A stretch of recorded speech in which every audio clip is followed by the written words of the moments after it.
and welcome back to my channel. Today I want to show you another project using the rope and the wool. I want to do a coaster this time.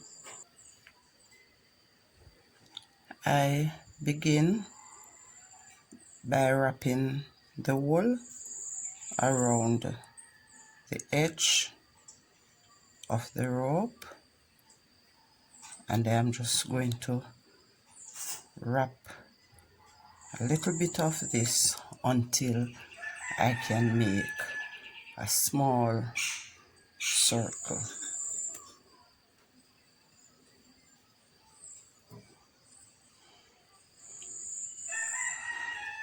Alright, once I can make a small circle, I am going to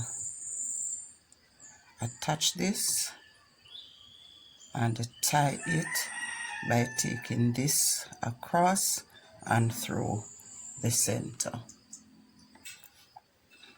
Alright, with that tied, I'm going to continue just wrapping, and I want a circle in the center, so I am going to shape this as I go along, and I'm going to wrap and tie at intervals, not too far apart. And I'm just going to continue this until I get to the size that I want.